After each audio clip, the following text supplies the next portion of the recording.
Well, apart from Israelis, migrant workers from Thailand were also among those taken hostage during the Hamas attack on October 7th last year. 2 have since died, while another 6 are believed to remain in captivity in Gaza.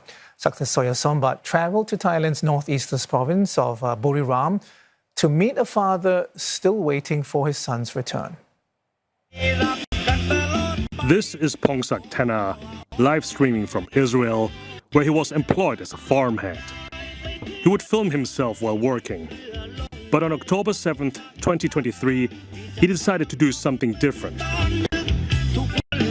Instead of live streaming, he called his father, Virat Thana, back home in Buriram province in the northeast of Thailand. ลูกชายเขาก็วิดีโอคอลไม่ดูอยู่ว่าช่วงนี้เกิดสงครามกันกำลังรบกันยิงกันเขาก็วิดีโอคอลให้พ่อดูนี่ลบลูกระเบิดก่อนมาอีกแล้วลูก1 2ลูกลบพวกเราลบก่อนเขาก็พูดอย่างนี้นะประมาณสัก10 นาทีมั้งที่เขาวิดีโอคอลไม่ไลฟ์สดให้ผมดูนะวันที่7นะประมาณ10 นาทีกว่าเนี่ยแล้วก็ตัดไปเลยครับ And that was to be the last contact Mr. Virat would have of his son ever since. Pongsak became one of at least 32 Thai nationals captured by militant groups in Gaza. Apart from them, 39 Thais were killed in the attacks. The footage of their bodies being brought back to Thailand shocked the nation. It was also a reminder of Israel's reliance on Thai migrant workers. Before the attacks, an estimated 30,000 Thais were there working in Israel. The aftermath of the October 7th attacks saw a brief exodus. The Thai government evacuated about 12,000 Thais who were foregoing the high wages for the security back home. But soon, some Thais started going back again. In fact, the Thai labor minister visited Israel earlier this year to push for higher quotas of migrant workers from Thailand.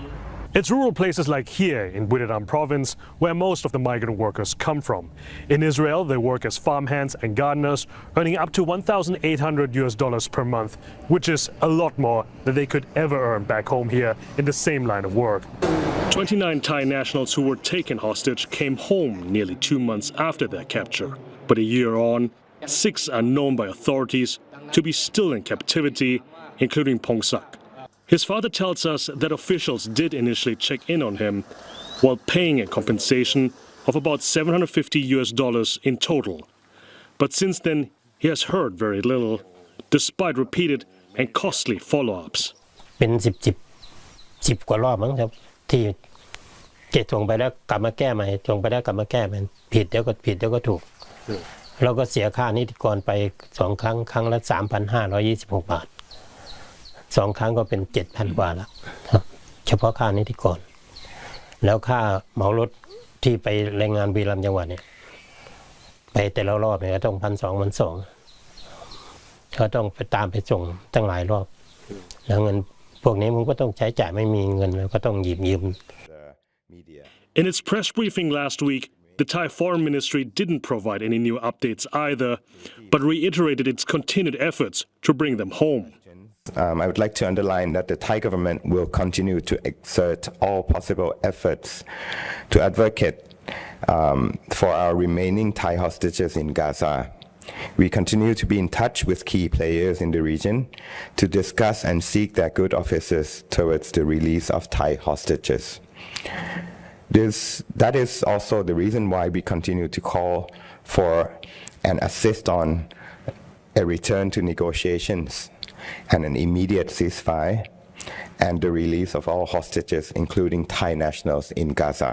All that is secondary for Mr. Virat. His biggest wish is for his son to come back alive.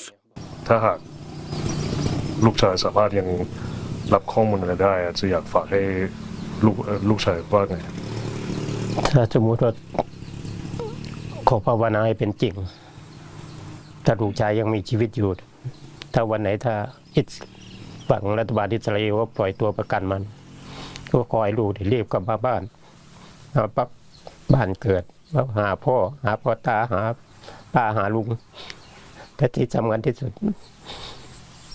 อยากให้เขามาบวชให้แม่เขาเสียเขาไม่ได้นั่นอยู่แล้วครับผมนี่คือความปรารถนาที่สุดคือของผมในชีวิตถ้าเขามาแล้วเขารีบกลับมาแล้วผมก็ต้องจัดพิธีบวชให้เขา เพื่อให้แม่เขาด้วยที่เขาเสียไประหว่างที่ลูกไม่อยู่ครับผม Thais believe the ordination will cleanse the soul from evil after a horrific ordeal.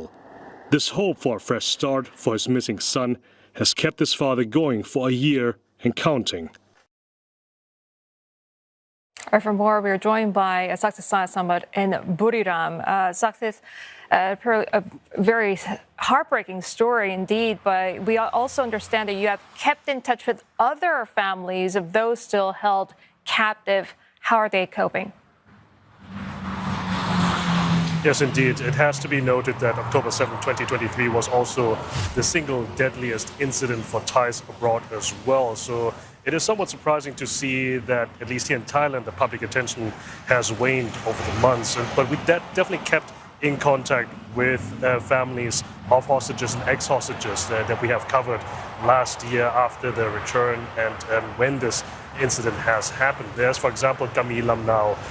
Last year, when we met her in Udon Thani province, which is further up northeast from Buriram province here, her son, Surasak Lamnao, was still officially missing. She said that she knows that he was kidnapped, but Thai officials were not able to confirm that. Now, at least over the months, they were able to confirm that Surasak Lamnao is one of the 6 remaining Thai hostages. And also we have been in touch with the family of Mani Tirashat, an ex-hostage also in Udon Thani province. We do know that he is back in Udon Thani province with his parents and he is relatively fine, but his parents have also been saying that they don't want his son to leave the country anymore. They don't want him to seek work anywhere else. But they didn't want to be interviewed for the story. And of course, we very much respect the decision for that as well. We have talked to Thai authorities and they all said that this is not very surprising because a lot of families that have been affected by this are still traumatized. For example, that Thai authorities were mulling the idea of holding a commemorative event for October the 7th, but most of the family, if not all the families, have cancelled. But having said that, Mr. Virat Thanna is one of the few people that we were able to talk to that was willing to talk to us on camera because he says that he wants not only keep the memory of his son alive, but also raise awareness that we have still at least 6 nationals in captivity over there.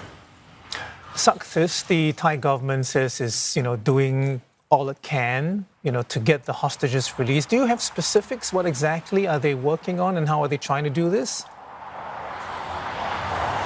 Now, before we talk about what's the latest, we have to go back a year ago, how much diplomatic effort it actually took for Thailand to get these hostages released. Now, Thailand has an official foreign policy that can be summarized as a friend to all and an enemy to no one. Nevertheless, Thai nationals have been affected by that because also a high number of Thai migrant workers were close to Gaza, so in the danger zone, in the literal firing line. So this is why there were so many casualties and so many hostages to begin with. So Thailand had to go through intermediaries. For example, Qatar is one of those countries, but also they met with representatives of Hamas in Iran, the only country to do so, and that is being credited with the release of 23 Thai hostages. But ever since then, we haven't heard many new news. That doesn't mean that there are no efforts being made.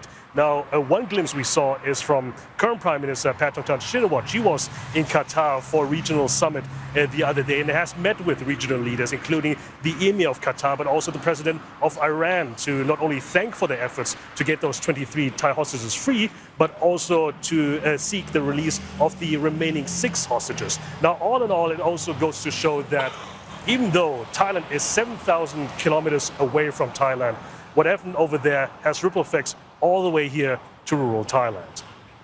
All right, Saksith, thank you very much for the update. A tough time for the families, and obviously we're all praying for a breakthrough sometime soon. Saksith Saiyasombut from Thailand's Buriram province.